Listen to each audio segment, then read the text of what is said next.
So most people simply do not carry cash anymore. I don't carry cash. Most of the time I just barely have some change or less than $5 or $10. But if you're transacting business, maybe you sell t-shirts or you're doing some kind of something that you need to make a sale and actually swipe that card in person. Today I'm going to be comparing the PayPal Here card reader against the Square card reader. So if you want to see which one is maybe better for you, stick around. We're going to be talking about it coming up next.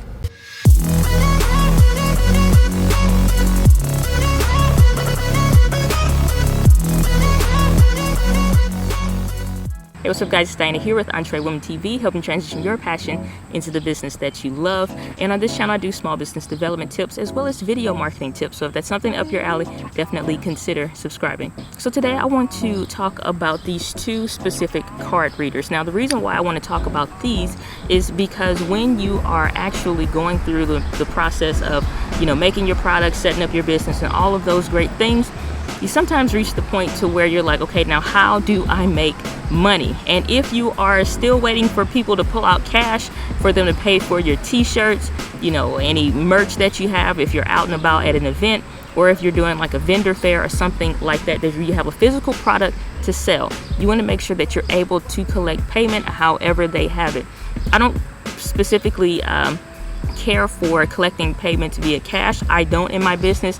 Most of my business is done online. So when you are going to my website or something like that, any product that I would have is something that is digitally available. So it's not a physical something you can hold in your hand. But when you have a tangible product, you want to make sure that you make it super simple and easy for people to use. And you don't have to worry about, oh, do I have change for this kind of a bill, or they're the first sale. And you run into all of those different kinds of challenges. So let's talk about these two different card readers. So most people aren't familiar with PayPal Here. PayPal has a card app.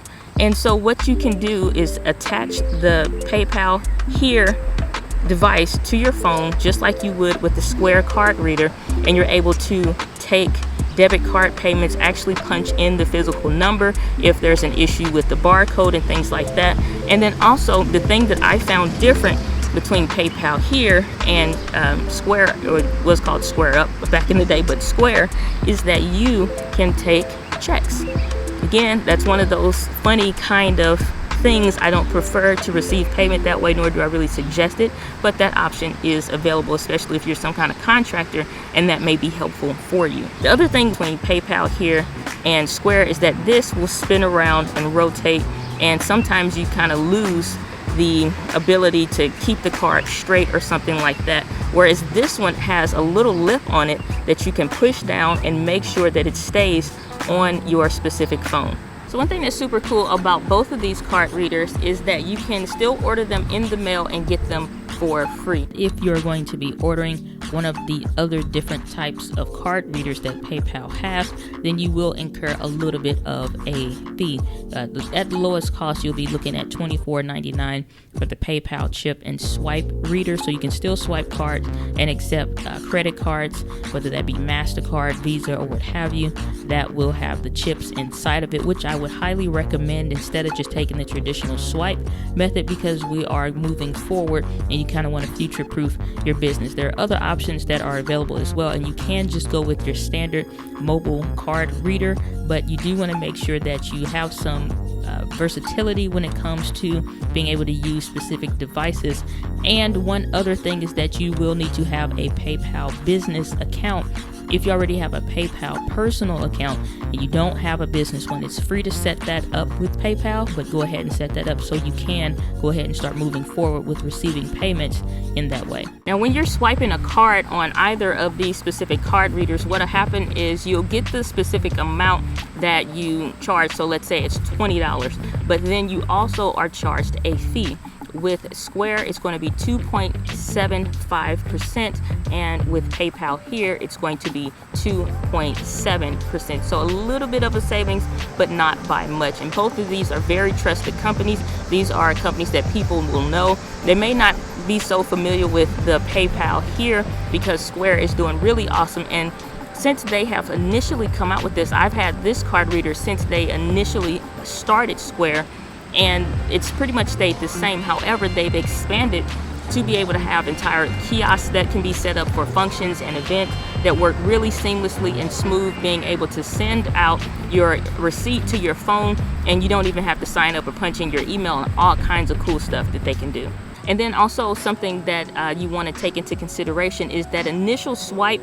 The difference between 2.7 or 2.75 is going to be different with PayPal here per different type of entry. And what I mean by that is if you actually enter the card number, if you swipe the card or something like that. So as of today, which would be August 2018, according to their website, is going to be 2.7% per US card swipe, 3.5% plus a 15-cent to key in the cards, or to actually physically punch in the number. So if you were taking an order over the phone or something like that, then that would be 3.5%, 2.9% plus 30 cents if you want to invoice somebody, and 1.5% for cross-border transactions if you're doing something that is outside of the United States. So a little bit of a difference there, and especially when you're trying to account for your profitability and how much you're making on each individual sale of the item, or are you taking a little bit of a loss for each individual sale.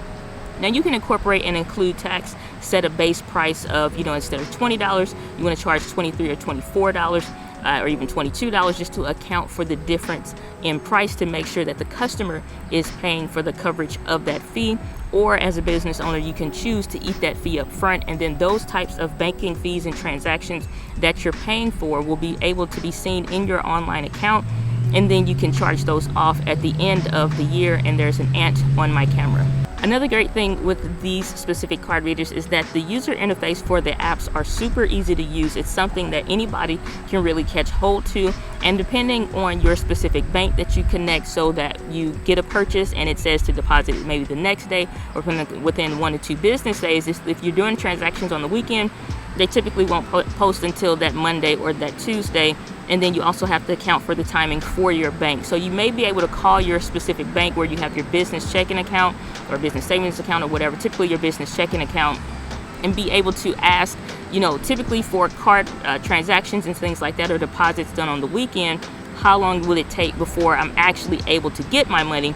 Because it does you no good to have to sit and wait 3 or 4 days for processing times and things like that, if your bank is going to hold up the purchase, or even for certain amounts. So that's something you want to inquire with your own personal bank. If you ever go to a food truck, and I think this is probably synonymous no matter what state you're in or what location, but most food trucks will use Square, and it's just a seamless process. It's super secure. Not too many people that I'm coming across tend to use PayPal here, so I'm not sure if it's just kind of going out of style, or if it's just the difference in the fees and things like that. I specifically like it, but it's not something that I have a need for anyway. I use a different type of payment processing, which we'll talk about in a future video when you talk about payment gateways and things like that, if maybe you're a service-based business or something of that effect. But overall, these are pretty good card readers when you're talking about using them specifically, for being out and about. There's, not a lot of moving parts. The apps very seamlessly work with any phone, any smartphone device, whether it's Apple or Android. And you can collect your money fairly quickly no matter what banking institution that you have. So I'm curious, do you guys actually use maybe Square card reader, or do you use something else when you're trying to sell your products in person? Let me know down in the comments down below. Thanks for checking out today's video. If you love content like this, make sure you subscribe and hit the bell notification so that when new videos like this publish out, you'll be able to get notified of them first. Also, if you want to make sure that you're joining that Entree Insiders list so that you get tips on how to avoid certain fees, how to categorize these when it comes to your business accounting, and more small business tips like that, make sure you join Entree Insiders, and you can go to startingyourbusiness.live. But as always, my friends, live with passion. I'll see you guys on the next video.